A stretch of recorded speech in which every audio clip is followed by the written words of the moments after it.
Start things off with what looks like to be Zoo versus Hunter. And RunAndGun, of course, is the Warlock player. StrifeCro is on Hunter.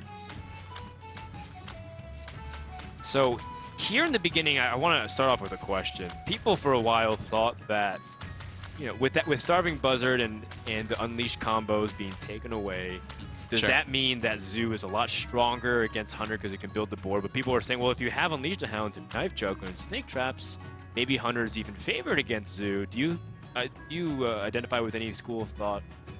Anyone here? Yeah, usually, even then, when you did have access to 2-mana Buzzard, your matchup against Zoo often did not include a big Buzzard swing turn. Occasionally it would, but often you were forced, if you had Unleashed Hounds, you were forced to use it earlier, and it was something that helped swing the game without the Buzzard part of it. And so it was not a critical part, and now not even having the Buzzard in there, it's still just an okay matchup for Hunter. It hasn't really made it any worse now that the Buzzard is more expensive. Okay. So you're saying that it's around the same, nothing's really changed, and then you think the Zoo player has a small edge?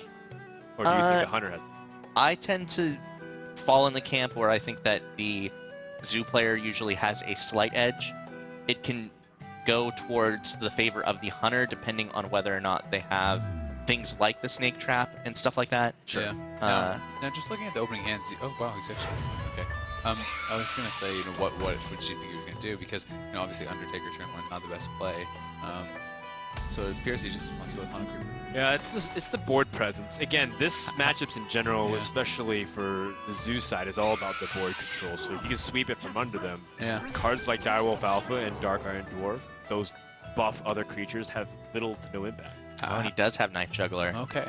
So yeah, definitely a lot of information. Well, all the more reason to use put out the Hunter Creeper as fast as you can. Yeah, for sure. So, I mean, it seems like playing the Knife Juggler attacking into the Imp is probably the play here. Well, there's a lot of risk there. Yeah. But, what other play do you have? I guess you can just drop the second Hunter Creeper. Second Hunter Creeper is also interesting, because on turn, you're not really afraid of, big buffers on turn 3. Shattered Sun Cleric, which is the 3-mana minion to give +1/+1 to a friendly minion. I feel like it's falling out of grace a lot. Yeah, it's rotated out. In fact, Harvest Golem, the one you see in the middle of the RunAndGun's hand, is often the only 3-drop that you see from most Zoo decks nowadays. It seems like things like Loatheb and stuff, they've kind of knocked the Shattered Sun Cleric out of there. It's like some of those cards kind of had to make room. It's especially a lot about the Death Rattle synergy. Usually when you see the Death Rattle decks, you see less of the things like Shattered Sun Cleric. And that Undertaker would have been nice to start things off, perhaps with the Flame Imp, but with no guarantee of being able to pick up these things. I think the Harvest Golem is one of your better bets here. Yeah. And it was also a really interesting decision by StrifeCro last turn. He decided to use the Hunter's Mark for 1 damage, essentially, on the Knife Juggler, or rather the Flame Imp, just to get it out of there. And now it could pave the way for his own Knife Juggler. Now, Undertaker Mad Scientist is pretty nice here. It's pretty reasonable, but it doesn't contest with the Harvest Golem that well. It may be... He might feel that it's his only good option, and if so, he'll just go for it and let the chips fall where they may. But then how do you choose to go about it? Because the Harvest Golem is going to take out the Knife Juggler almost either way. Right. And Knife Juggler is one of your best responses to a flooded board, especially with a lot of weak minions. You have Unleashed the Hounds with Knife Juggler, you just start throwing pepper spray everywhere, right? It's looking like it is going to be that, though. Oh, I mean, maybe this Mad Scientist can go fishing for a Snake Trap before he does anything else, and that can activate the Knife Juggler. Zoo doesn't have many non-ways other than Soulfire to deal with Knife Juggler. Soulfire is a nice one, though, and it would mean giving up Loatheb if he wants to use it this turn. He may be tempted to do it anyway. But he has reasonable trades on board already, so... The Alpha definitely does help out a fair bit here, giving a clean trade on the Undertaker. Does he want to tap to increase the chances of... well, I guess he's going to keep Soulfire if he's going to do this. Alright, well, there's a secret out there somewhere. It is a freezing trap, I do believe. I just saw it. Freezing, okay, so... Freezing trap for StrifeCro. and that can be quite a bit scary. He doesn't really have much going on. No, sir. He's got 2 flares, which just draw a card, and that's about it. Suppose the question is, what does he want to start drawing into? Oh, man. It's got another chance. Yeah, I mean, what do you think he's looking for here? What would be his ideal draw? Ooh. Unleash the Hounds is great because you have the Knife Juggler already. And then, you know, of course, having Houndmaster would be great to help control the state of the board. But I think Unleash the Hounds is too good to pass up with what you're going for synergy-wise.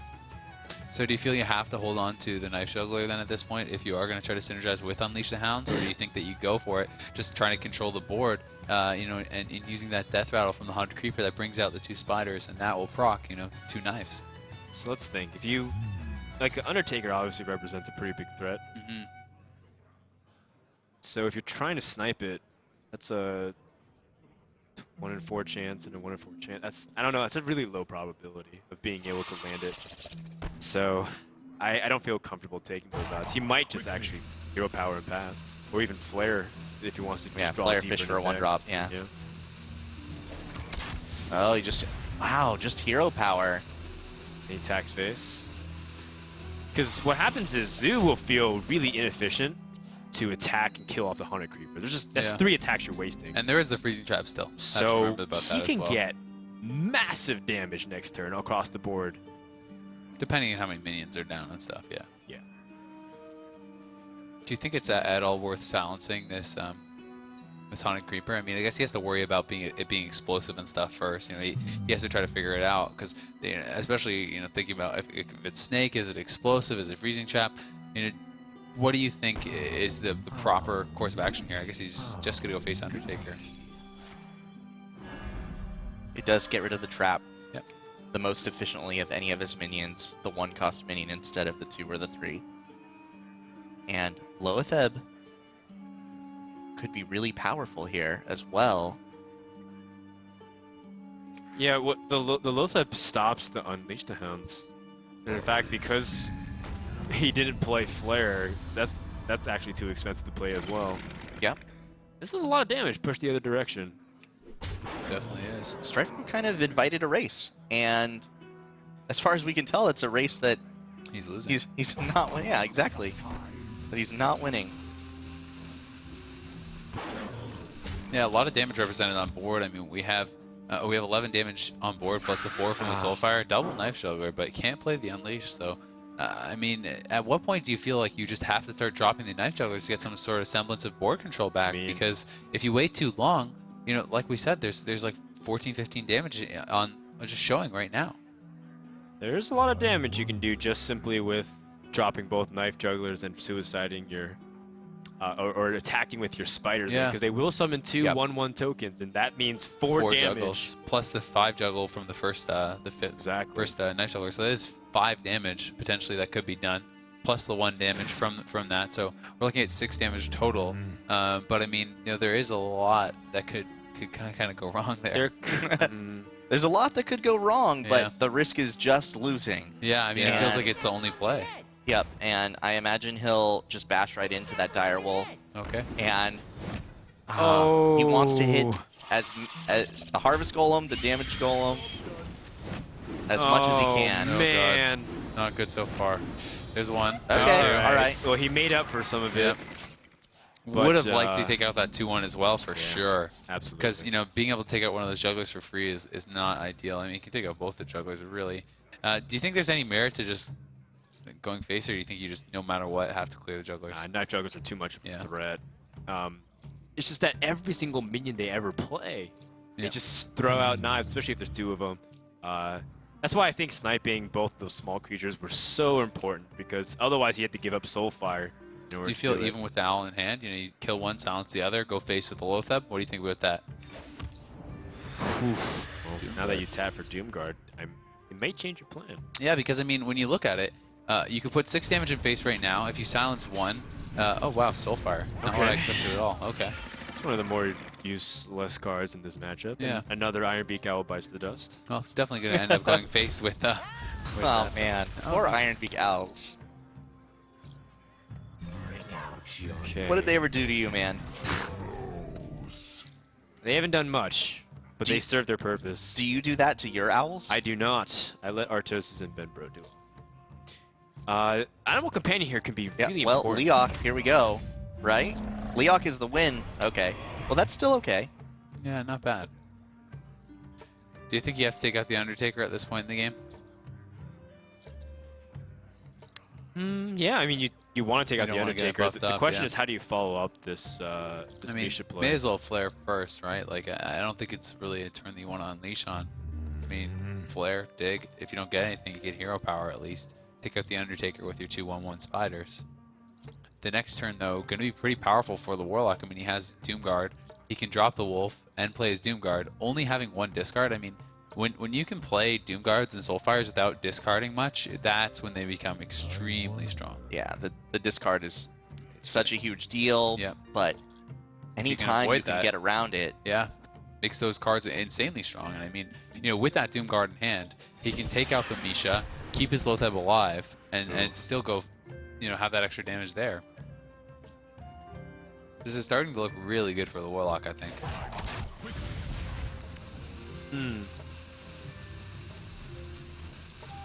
and at this point, especially if he trades, he's going to be thinking to himself, please no Doomguard, please no Soulfire.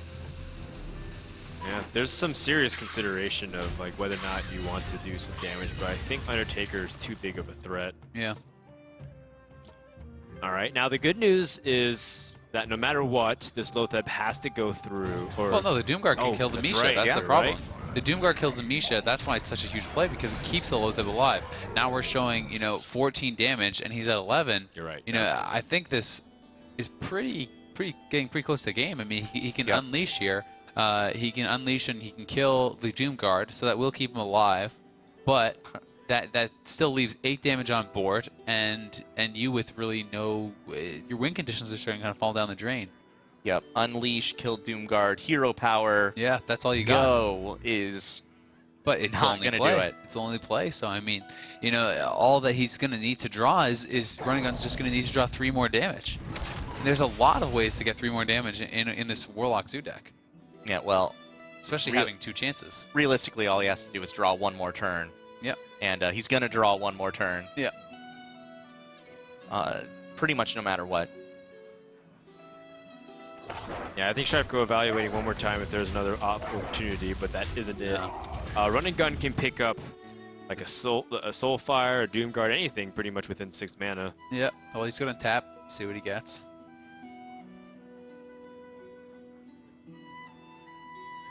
Don't really know too much of what is to think about alternatively. Yeah, I mean, I think Is he worried about his life total? Because if you do tap, it takes 2. Like you drop down to 14 health. What combo is there though with 8 mana that can do 14? It's been a while since Hunters have been doing 14. Yeah. They don't play Leroy anymore, and even if they did, cost 5. And maybe Wow. Not He gonna is tap. worried about Interesting. that. I find that surprising, but I guess it is the safer play. And Yep, and regardless, it's gonna be it's not good going to enough. make a difference. It is going to be game on the back of that. Nothing that StrifeCro can do here, and the tournament favorite going to be falling down in game number 1 of this series. Well, it's always the first game, which can be some of the hardest based off your predictions of opponent. But StrifeCro is just going to pass, and Run-and-Gun takes game number 1. yeah. Yeah, the Asian region once again, is showing some real strength here. Yeah, so he's going to queue up with Zoo once again and wait for StrifeCro's response, which, no, without Miracle Rogue, I mean, if he's bringing Handlock, that can be a great answer to Zoo, but if he's bringing another Zoo deck with his own Warlock, There's a lot of swing cards in these games, and usually the early snowball takes the board forever. Occasionally you can swing it back with something like a Doomguard, but Yeah. besides that, this is a really volatile matchup. What do you think about, I doubt we're going to see it here, but what do you think about some of those Zoo decks that have like the Nubian Eggs and Hellfires and stuff in them? Well, it's really good in this matchup. Really damn good. Because you have Hellfire to clear the board, and you have something to remain afterwards. Do you think there's any chance we could see that now seeing the Undertaker from StrifeCro? The problem is I don't think so. That deck relies on brutal efficiency. In fact, just even making a concession such as Mortal Coil. Oh, it is Nubian Egg. Right, So, but the Hellfire you don't is think like it's a gonna be weird it? thing. Yeah. I think Nerubian Egg is a card that you see quite often because of Abusive Sarge and Defender Yeah. Vargas, but having like a Hellfire in combination. Yeah, I mean, it would be interesting Would because be very Reels surprising. was saying that he thought that StrifeCro was going to have a weird deck, so could be Yeah. interesting to see if it was kind of like that Zoo anti-Zoo deck or something like No, that. you bring up a good point. It's just I'd be very surprised if StrifeCro Not chose that to likely do that. for sure, but it would be interesting if it did happen. I think so. All right, well, no Soulfire for either player, and this would be the time that you would want it if you're StrifeCro. Of course, it's not there yet. Nerubian Egg can be quite good in the Zoo Mirror match, but there is a card that is very good in counter to it, and RunAndGun is holding it. It's Yeah. Iron Becal for that Yes. silence. Well, RunAndGun in the meantime is being annoyed a lot by these cards, especially if there's an opportunity to easily trade. Ooh, Wow, that's really nice. it's definitely really nice. Because now you can use the Void Walker to trade up, and then you place your Nerubian Egg for next turn to get Taunt with Defender of Argus. Will get silenced, unfortunately, but still, can be taunted up, and it's still another body. It kind of makes it a bit of a weaker turn for your opponent as well. Sure. If it does Exactly. get silenced next turn, it actually will end up still very Yeah, good the for taunt, StrifeCro. yeah, it's very, very nice. Even just having a 1/3 attacking into the 2/1. Sure. Exactly. It's another Void Yep. Walker. Yeah, Yep. Double Mortal wow, Coil. wow. Wow. So I don't think he ever intends on banning Hunter whatsoever if he's running cards like Ooh, Soulfire and as well. Soulfire. And if he discards the coin, he'll be very happy about that. It's a very strong likelihood. yeah. If And I mean, the trade here with the Argus is going to set up for another Mortal Coil as well. Yeah. Kill on the 1/3, which is very likely going to be traded into that Owl. Soulfire is one of those swing cards, and right now, most of his cards are relatively low impact. So, discards Abusive Sergeant. Not a big deal. That's not too bad. So, now he has to really decide if he wants to do something like play Defender of Argus just on the egg. Yeah, I mean, I feel like with his other options, it's either that or you tap, because it's like just dropping the Juggler to get killed by the Owl seems very unattractive. Of course. And he could draw something like I a feel like he's Soulfire not of his good, own, yeah. but it becomes a lot less exciting. This is almost certainly the better play. the Mortal Coil is also really powerful in the mirror. Yeah. In the past, because of cards, you had Ooh, like Zone Scarlet Crusader right in your Zoo deck for a lot of efficiency, but I wonder how much impact it'll have here. Like cycling through your deck is really powerful, being able to draw through it. So that way you don't have to life tap to get through your deck. Yeah, and I mean, he has the Argus setting up for the egg next turn, and StrifeCro right now doesn't have that answer. He doesn't have the Owl, doesn't have a Soulfire, and very likely he's not going to have one because he's probably just going to play these two minions here. Yep, he will figure he's probably safe-ish behind the 1/1 taunt. Yeah. But the Mortal Coil will end up clearing it out, and then the Defender of Argus or the Direwolf Alpha letting it attack in and trade into something. But then, as long as his Knife Juggler survives, though, I'm sure there might be some shenanigans you can pull off. That's true. You tap into something and you do some damage. Yeah, Then, definitely. very Like true. the little damage pieces here matter a lot. And this is where Zoo becomes very important that you've practiced. A lot of people knock on Zoo and say it's very easy to play. Oh, this is interesting. He doesn't want to juggle on the 0/2 at all, Okay. because if he got buffed, it would have to Be easier to trade it to the 1/1. Definitely Exactly. smart. Yeah. This is a very intelligent play. Yeah, very smart. It's not a misplay, guys. StrifeCro is actually a really good player. No, that was 100%. Something I should have seen. Definitely really smart. Now at this point, do you think that you just coil, taunt up, and attack it in, so you can get that 4/4? Well, StrifeCro will have a pretty solid board, even if you Yeah, do. he will. Yeah. So I mean, talk me through some of the thought process here. Do you think it's legitimate to maybe even just Mortal Coil, coin out your Loatheb or something like that, Mortal Coil, see what you get? What do you feel the pros and cons are of that play as opposed to simply just coiling the 1/1 and then taunting up your Nerubian Egg to get the 4/4 out? Well, you see, the correct play is Mortal Coil into coin Doomguard, and then next turn top deck Doomguard. Of course. So So that's what he should be going for. Let's go from second best option down, shall we? I mean, the world champion play, clearly. Yeah. Well, I guess RunAndGun still has got some ways to improve his zoo, if that's the case. But what do you think? What do you think, Dan? I mean, looking at this, if this is you, are you thinking about the Argus? I mean, to me, it seems like the kind of solid play. Okay, he's not going to actually coil. He's just going to attack it, and he wants to keep the taunt alive. So that, that's another option as well.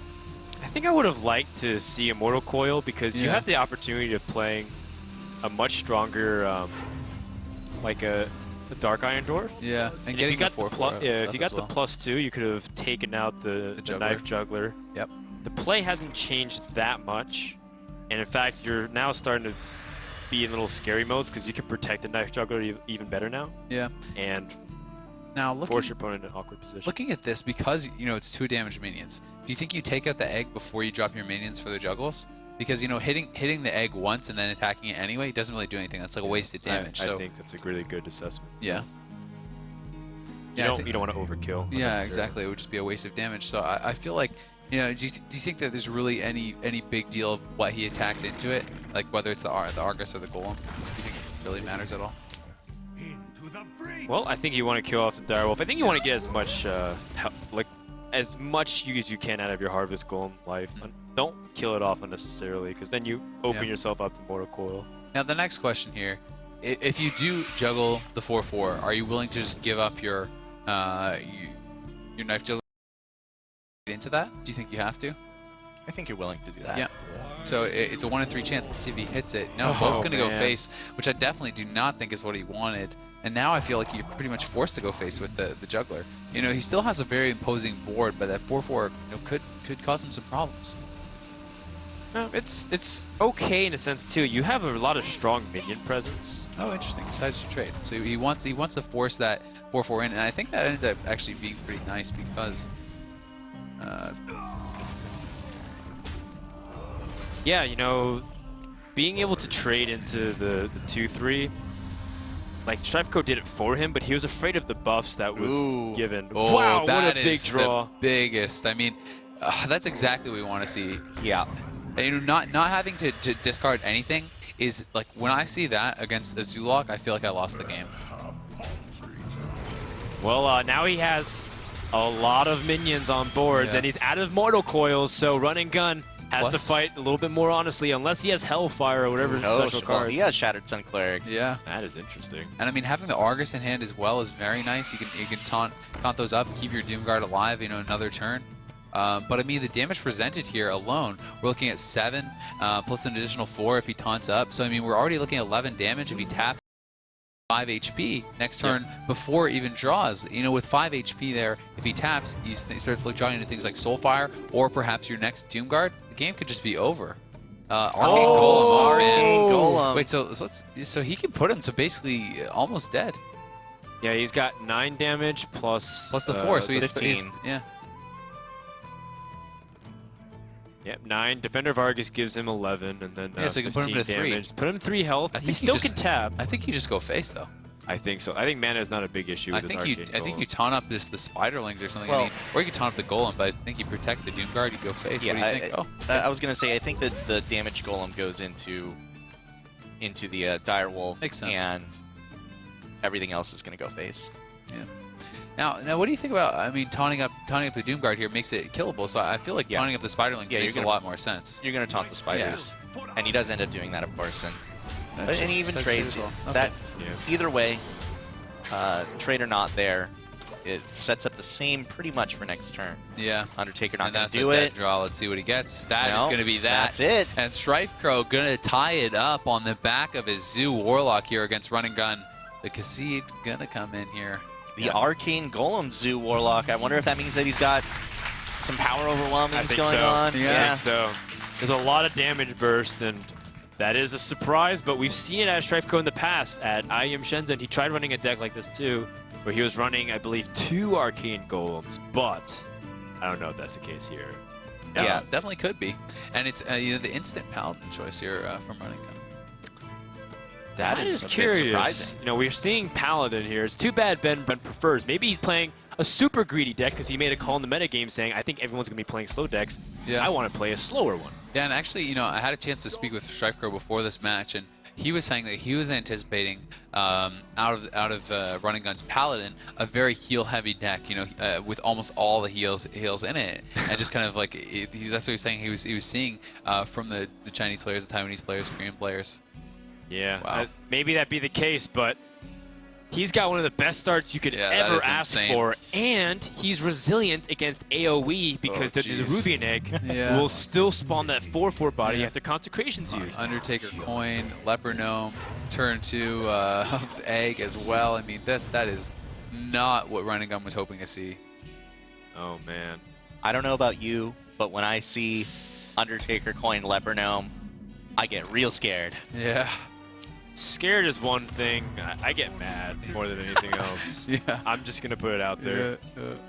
But But well, usually especially when they- they have the turn 2 follow-up, then you just, then I'm starting the mouse over concede. Oh, interesting. Okay. Yeah, I think so. I think you're still not worried about your opponent being able to just do anything on turn 3 to threaten your board. And then the Rubian Egg will come out the next turn against Consecration. It looks like he's decided for sure to play the Knife Juggler. He's deciding where he wants to put it. Yeah. He could draw something like Defender of Argus or Direwolf Alpha, and that could make an impact. And then it's nice that he does have Well- True Silver Champion and Consecration. Those are 2 important cards against Zoo. You know, But and, do you and feel you just Equality, have to drop the Peacekeeper. Peacekeeper here? I mean, you get some sort of board control going? I would imagine he's going to. Yeah. And Just on the juggler, absolutely, it gets something out there. It hopefully trades with 1 or maybe 2 cards or 1.5 if you want to weight the ability, the damage reduction that way. Right. Then your fear is the worst case Oh, scenario wow. is very bad. Wow, Where that's surprising to me. Do That's you really feel like, greedy. Do you feel like, I feel like he's trying That to get is so super greedy. greedy for a big Consecrate, but like, I mean, things are going to start getting buffed up. The Nubian Egg comes down. That can put, you know, his 2/2 out of Consecrate range. Obviously, if he trades in the 1/1, that's still back into it. But either way, you Consecrate, you're giving him the 4/4. That's right. So, you know, I'm not sure. I feel like that's too greedy. And alright, he gets the juggle too. So now 2 of his minions, I mean, you can't even Consecrate this. I mean, you could, but I think you But could it's put the kinda True ugly. Silver. I The feel True like Silver True might Silver, be yeah. better. I mean, do you really think you would want to? I mean, it seems like pretty gross to Consecrate that. I think you have to True Silver. Yeah. But then it starts getting more complicated. Dark Iron Dwarf comes out, and as much as your True Silver can answer it, you're just taking a lot of damage. Yeah. I mean, this is looking really bad, honestly, for Run and Gun, I think, already. It's still not impossible, though. There are Sludge board Belcher's sweeps. nice as well. Yeah, you have Belcher, and then the next turn you have Equality Consecration. So Yeah. there are stabilization points. These are checkpoints in the sense if Paladin can get to this point with a reasonable amount of health, then Run and Gun might actually be able to turn it around. But this is where Paladin's the weakest. Yeah. Yeah. Now, do you think that we're just going to see... I mean, he obviously has to be taking into consideration Consecration. So, you know, it's a bit scary to drop your other Knife Juggler. Do you think we're just going to see something like tap and a Haunted Creeper? I mean, he probably doesn't want to use his Dark Iron Dwarf before the activation for the 4/4 as well, right? So, I mean, do you think he just is going to value getting that 4/4 down and just doing the extra damage now? Or do you think we're going to see him play it a little bit more slowly, trying to avoid giving a huge board clear to his opponent? Well, with that True Silver Champion already out there, having his board getting cut down to a non-threatening size is a real risk. Yeah. So he goes for the Dark Iron Dwarf. It is an imposing threat. His opponent is down to 11. That's very scary. That's exactly. It's much more scary, and it makes Consecrate a much weaker play. Yeah. And I mean, you can clear the dwarf, but you're putting yourself down to 9 HP. Yeah, and the problem with just going for Sludge Belcher is the popularity of the owls that have been coming into the Zoo deck, and you play the owl and just silence and just push for the win. So this is a very uncomfortable position for Run and Gun. And once again, even so, there is even if he goes for Equality Consecration the next turn, he still has to deal with this egg. Yeah. Plus, I mean, in the background, we know there's a Haunted Creeper coming down, and Lothab could be coming the turn after this, and very likely Lothab would be coming down if the board doesn't get cleared somehow now, so the Equality Consecrate becomes not an option anymore. So, Reals, what do you think about if you want to, let's just think outside the box. Is there any merit of playing Holy Light this turn with one of your 3 drops to try to reduce as much damage as possible? Say we Like do it on the Peacekeeper, the Sure. Peacekeeper on the Dwarf. Sure, and then heal up, take out the Knife Juggler. Looks like that's what he's thinking about. And yeah, it looks like that's what he's decided Oh, wow. to do. 4 damage right back. He's gonna heal 2 of it. So, if this game ends and StrifeCro kills Run and Gun, I am eventually going to look back and I keep looking at that Aldor Peacekeeper, Yeah. saying, I wanted you to fight. I Yeah. wanted you to fight monsters. How tempted are you just to go all out on these Knife Juggles? But I think Lotheb also feels pretty tempting too, just for the soul body. Yeah, I mean, I think the 5/5 at this point is pretty intimidating. You know, what can it really be removed by? I mean, we've already seen one weapon being used. You know, the spells aren't going to be an option at this point in the game either. With your opponent at 15 mana, you have 5 damage represented right there. You're going to have an additional 5 from the Lotheb, 2 from the Death Rattle. The damage is starting to really pile up. And, you know, once again, we've harped on it this whole time, but the Nerubian Egg still sitting there in the background, you know, means even if you somehow clear, you have another 4 there. That's so, right. you know, you're looking so close to lethal just by kind of dropping that Lotheb and just going face. That's right. The Nerubian Egg will have a bigger role in the grander scheme of things. And StrifeCro pushing for more damage. A quality consecration is off the table. And at this point, it feels like, I mean, basically just feels like he's forced a ton up, but I'm not really sure that's going to do much for him. Well, yeah, you're absolutely right, though. I don't think he's going to have any other choice. At this point, he may even need to be more... Peacekeeper, wow. I mean, I guess you can silence the owl or something, but I mean, you can owl the egg and then try to set up for the quality consecrate next turn. I guess that's what he's trying to do. But what's dangerous is, once again, what if your opponent has an owl himself? Yeah. Yep. He just silences his Lotheb and your Yep. And you Peacekeeper has die. done nothing. Yeah. You But- play this owl too, right? Yeah, you have to play the owl, I think, and set up for quality consecrate next turn. There are Because you wouldn't have enough mana otherwise, right? You'd be 1 mana But short. then there's the Leopard Gnome that's going to be impending 2 damage no matter what. Yeah, but I mean, I feel like you have to. You kind of have to try to play. It might not be as safe, but it's like you have to look at how you get a win, right? And I mean, if you leave that on the board, I think that this is the play because you know getting the big quality consecrated at this point is really, I think, his only hope. Well, of Power winning this game. Overwhelming ends the game immediately. Okay. I don't know if it's... We don't know if it's in his deck, but the game would be over. StrifeCro has a perfect curve. Even Soulfire... I feel like you just start juggling at this point, though. I mean, you can Yeah. drop his whole hand and prepare for a Doomguard or something that could be, you know, it could end the game next turn as well. All right. Where the juggle's going? Not bad. Your I opponent mean, is so so do you low. trade in Do you trade? now? Yeah, I feel like you might just trade the gnome now to not waste any more juggles. I think this is the smart play. It's the most efficient, and I mean, with the amount of board control that he has, I think he's feeling like he's in a great spot. So you know, he's willing to do this, and that's a big juggle. Let's see if we can get one more. Straight in Well- the dagger. The owl is all that remains. Hold the line. Oh, all right, well, that's a good owl. It's all right. fine, yeah. Lotheb can take him out. Yeah, but that's a good owl. it is. Yeah. But all the same, the owl falls down. Now, a quality consecration still leaves a couple of 1/1 tokens. Yeah. Yep. But it leaves you, you know, it's maybe a snowball's chance, but it's still a chance. True. He's doing 1 extra damage, perhaps, in case the Yeah. off chance he gets Doomguard. I think he's worried, yeah, because the Wild Pyromancer plus the Consecration, if he Yeah. attacked into the bird, would clear the board. Yeah. So he's playing around that as well. Very good, astute observation from StrifeCro. So another equality. That is probably one of the worst draws in his deck. You already have Yeah. one. There's no point in having it again. I mean, there's no other play. He has to equality consecrate and then pray his opponent doesn't get anything. I mean, you can drop the Sludge Belter, but it doesn't keep you alive. Arcane Golem, Doomguard, Yeah. Soulfire. Soulfire. There's so Power many Overwhelming. outs. They all end the game. No. The owl. Yeah. you Oh, can't do Owl anything down, else. finally. All right, StrifeCro. Let's see what you get. Flame Imp not going to do it. I'm sure he's going to tap. That's not going to do it either. So he does live another closer. turn. And the Belcher, you know, will come out, and maybe, you know, maybe he draws into another Holy Light, starts forming some sort of a comeback. Who knows? Sure. Or perhaps, you know, a Guardian, you know, heal up that way a little bit. But he's definitely going to need to start getting some good draws, and that's not it. He's gonna have to put his hope in the Sludge Belcher. All right, well, still any charge damage, any power overwhelming, these all end the game. He has 2 chances to get it as well. That's not it. Let's see what he gets. Is that good enough? it? That, No, that he's puts it one at damage off. Yeah. 1 damage But off lethal. You still do it? Oh, absolutely. Oh, yeah. Yeah, you get that guy out of the way while you can. Well, I'm saying, do you clear the board or do you Oh, do you damage? Because the 3 health versus 1 health feels somewhat inconsequential. Well, when you have a Haunted Creeper in play, though, it becomes a little bit better. That's true. It's the same as the previous turn where the Spectral Spider survived. That could happen again. Yeah. All right, fine, Reels. Yeah, well. You win this time. You win this time.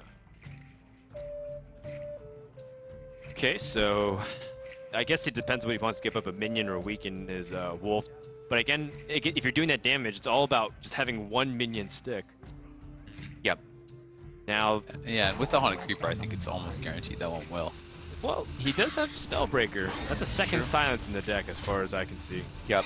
So Consecrate. Consecration. Yeah, there you go. That's what he's going to be looking for, or a giant Tauntirial maybe. Ah, Humility's not it. Man. Is that? I think that might be the end. I mean, that might be Can't clear. game 2 to Strife, or game 3 to that Strife. is, that is going to be it. I mean, it doesn't matter what he silences. He can only kill 1 of the minions off. So that is going to be, yeah, there's the concede. And StrifeCro taking 2 games back to back with his Zoolock. I was so scared that maybe he wouldn't end up winning that game after he spent a couple turns top decking into not Soulfire, not Doomguard, not Power Overwhelming. We've all been in that position too as a Zoo, where just you whiff on everything possible. Get your second Undertaker, get everything situational. But now RunAndGun is down to his last deck. It is a Shaman. I feel like actually having a 1-drop minion as a Shaman is actually so massive against Zoo. Does he have a it, big difference? Yeah. Does he even run it? Does Who he even knows? have Undertakers? Who knows? Yeah. And Might Strife. have Undertakers, might not have anything. Oh, and Strife misses his 1-drop. Wow. So a little bit of a slow start for Yeah. StrifeCro's Zoo. Unless RunAndGun's like, is he playing Handlock? That's not possible. No switcherino. Yeah, and that is a really good sight if you're the Shaman player. Definitely. You have great ways to handle pressure because you have Feral Spirits and you have Urshock, but that's very weak. Like, you need more than that to handle Zoo. Now, do you think we're just seeing the Coin Spirits here? How do you feel about that? I mean, it is going to overload you pretty heavily, but you have the Urshock, as your 1-mana spell for next turn, which isn't so bad. I like it. Or the earlier Feral Spirits can come to control the board and get that overload out of the way. Yeah. Usually the better. The caveat to coining it out is the fact that you only have 1 mana afterwards. And But you hit it the nail on the head. Yeah, the Abusive Sergeant is pretty nice here, though. It allows you to trade something in there pretty decently. That's one of the things that definitely can be tough to deal with. When you do start having those minions buffing each other up and allowing them to take you out. Because if you can take out Feral Spirits efficiently, then it starts to get a little bit rough because the turns after them are much slower because of the overload mechanic. I think putting out the Abusive Sergeant now makes a lot of sense. Do you think you just tap? sniping it. Do you think you tap, or do you think you just drop the alpha? With a Doomguard in hand, I believe you want to dump your hand as much as possible, right, Reels? You can do that, and it depends on how decent you think your turns will be leading into that Doomguard turn. If you think that basically your plays are going to be garbage for a long time, then you might want to tap and end up playing your Doomguard later than turn 5. In this case, he thinks the owl is good enough, and I think that may be about right. Do you think you Urshock the owl? Especially now that you've drawn a second one, it seems really likely. Yeah, I feel like you kind of have to. I mean, it's not the best, but it's not the worst. I mean, especially because when you're looking ahead, your next couple turns aren't really looking that good. You're going to lose the wolf, so you're going to have the possibility of dropping your defender, but dropping a defender without anything to taunt up isn't really ideal. Yeah. I mean, it's not something you'd like to do, but it's something you're forced into sometimes in situations like this because you just can't really have a lot of those hero power pass type turns against Zoo. Yeah, usually against Zoo, when you're playing something like Shaman, the general idea is to stay at as high of a life total as you can, because eventually your cards are going to be more powerful than theirs, and you just want to make sure that you get to that point. Yeah, especially getting to things like Fire Alley, you really Exactly. can start taking control. I mean, the trades so beautifully. So the Earthshock does come out. Yep. And I like it. the Wolf is going to get traded into really easily. And actually, this is a good draw. Any 1 or 2 drop would have been welcome here for StrifeCro, so he can get 2 cards out of his hand this turn. And he'll have to make a big decision the following turn about whether or not he wants to play the Doomguard. I imagine he'll probably just play Lotheb first. Yeah. I mean, Lotheb's a rough card discard. I mean, I guess you can really just kind of go balls to the wall and just see what you discard. I mean, maybe if he draws another 1-drop, it can get risky. But Hex is going to be nice if he does go over the Doomguard. Yeah, eventually that will be a great answer to the Doomguard. And it's actually looking pretty good for Run and Gun. He needs to weather this storm a little bit, and he doesn't have Lightning Storm. Of course, that would be a card that he would love to play here. Yeah, I mean, the Argus feels so weak to me. Do you think there's any merit to just simply like Earthshocking the Wolf and drawing the Manatide or anything like that? I mean, Manatide's not going to be useful later. I guess he just feels like he has to do this, but it feels kind of rough. Yeah, it is. And second Doomguard, that's not what you want to see. And this means pretty much no matter what, one of them is going to get discarded to the other. Yeah. So we'll probably see Lotheb come down here just to make sure he has at least 2 of these high-impact cards that he can play. Yeah. On the flip side, I think when you draw a double Doomguard, one of the better ways to salvage the situation is to draw Soulfire, because no matter what, you know the outcome of it. Sure. As opposed to like losing both of those Doomguards and then dropping the second card you draw. Absolutely. Yep. Yeah. So his next best pickup, even though it's counterintuitive, is to actually pick up a Soulfire. Oh, and this is actually... well, not anymore. This is still good for StrifeCro. Playing a Doomguard into a Lotheb is very nice, yeah. I mean, it's good. Because then what do? I mean, you can't really hex it. You have to hex the Lotheb, and there's still going to be the damage represented from the Doomguard. It's like, it starts to get a bit scary here. I mean, you have, right there, you have 10 damage showing. He's probably just going to Doomguard into the Lotheb, hit him in the face for 10 damage. He's at 14 with 15 damage on the board.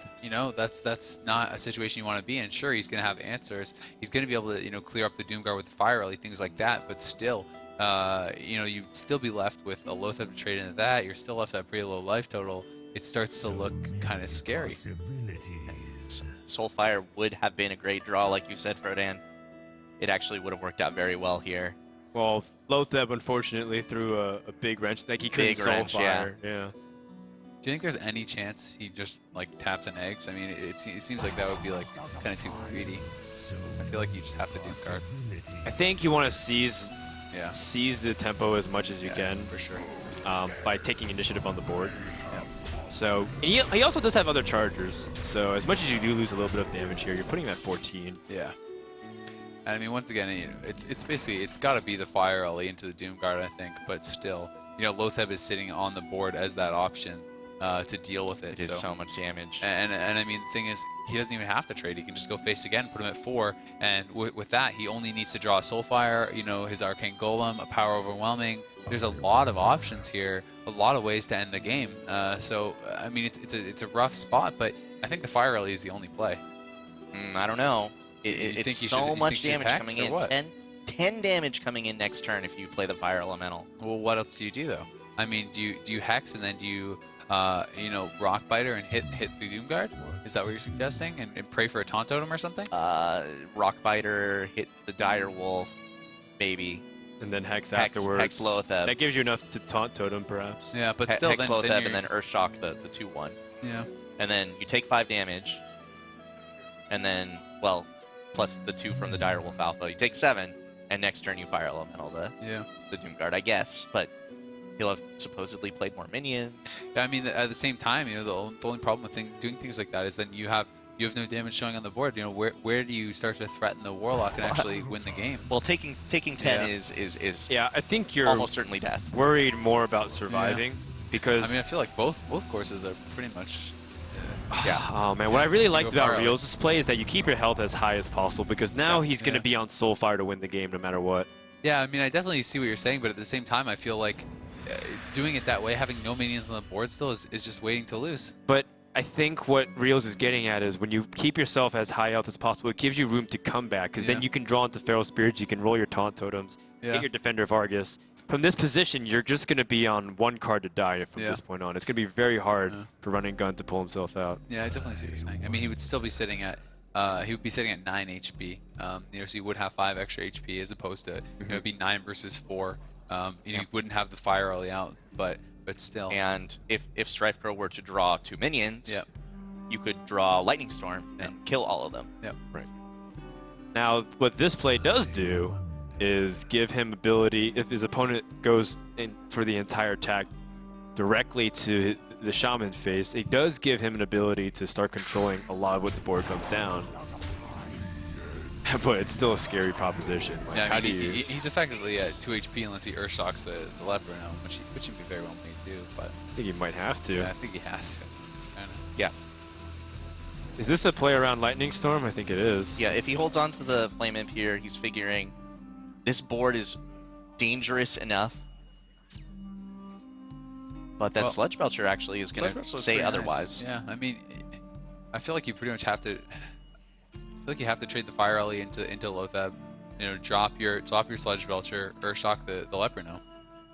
And then the question is, do you Rock Biter the 2/2? I mean, I guess it doesn't matter if you're at 2 HP or 4, huh? Alternatively, if you Hex, it leaves you 4 mana. Yeah. But then not Still much of a gives play you after barely that. You enough can't get to... a taunt. Yeah, I think you need the taunt. So I think the only play really is the trade. Yeah, Sludge Belcher's got to be the guy here. Yeah. He's your man. You say, please, Sludge Belcher, one time. Be good enough. With Iron Beak Owls being so popular, I don't know. Like, his opponent did save a card, and he had 4 mana remaining. Like, there's not, and you already discarded a second Doom Guard. There's not many cards that Zeus be willing to hold. Well, an Iron Beak Owl still wouldn't necessarily kill him immediately. Sure. If he had played the Flame Imp, it would have. But he was playing around Lightning Storm, which is very reasonable. So do you think he Rock Biters the Wolf? I feel like he should. It might be his best course of action I just feel like keep the Sludge Belcher as healthy as possible. Yeah, I feel like there's no real difference between having the 2 HP or the 4 HP. Soulfire kills you either way, so I feel like this is more like a winning play, like we talked about. Okay, back on StrifeCro, still 2 draws to win. Oh! All right. That's not it. Let's see if he can.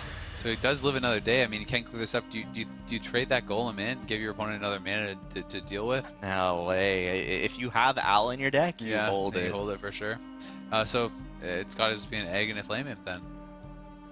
Well, he's got the 2 Soulfires. Oh, it looks like he's just going to trade into it. He's going to trade it in. I don't think it's a bad choice. I mean, there's still so many options to game. Yeah, you still got the Soulfire. He might have to Hex his Flame Imp, which is quite amusing gross, to me. Yeah. It's something. I don't know what it is, but it's something. Let's see what he draws. Oh, Big Game Hunter. That is interesting.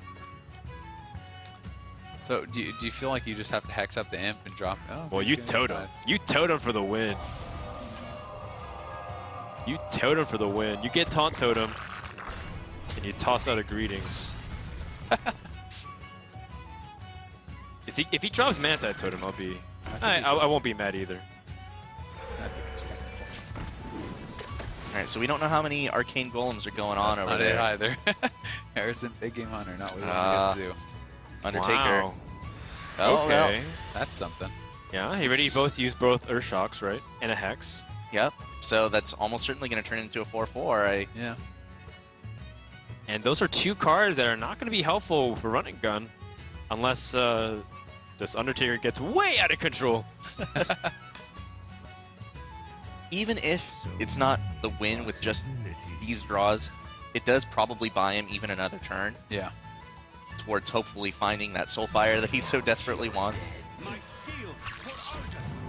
He's like, how deep is StrifeCro in his deck? He's been tapping 2 cards a turn for a while now. Yeah, I haven't seen him look at it. Oh, so hard. honest. Strong are just so slow. I mean, it's like. Does he run Reincarnate in his deck? Oh. It's really interesting. These are 3 cards you don't normally see in Shaman. He drew them back to back to back. That is pretty bad luck for Run-and-Gun. No Lightning Storms to be had. Yeah, and actually, this looks like this is it. Yeah. This is enough to kill him. He can't kill the Defender of Argus. and one of needs those a minions is taunt going to be able to totem. clear out. Yeah, taunt totem. Well, even taunt totem, is that good enough? If he gets a taunt totem and he just kills the left minion, he could have survived one more turn. But Yeah, he but would have had he's- one turn. Yeah, but he's not going to be able to do it. So that should be that. He can drop the Harrison, can do whatever he wants. It's not going to matter. I mean, he can take out the Undertaker, but he's going to be able to push through. Which means StrifeCro is going to 3-0 Wow. with Zoo, and Well- he's going tomorrow into the winner's match. 3 straight games with Zoo, 3-1 total match score, and it was too much. So much pressure all the time, and Yeah. Yeah. maybe if you think maybe if I had Lightning Storm and you just don't get it and stuff like that, that's the pressure that it puts on you. Yeah, poor Run and Gun. It just felt like he was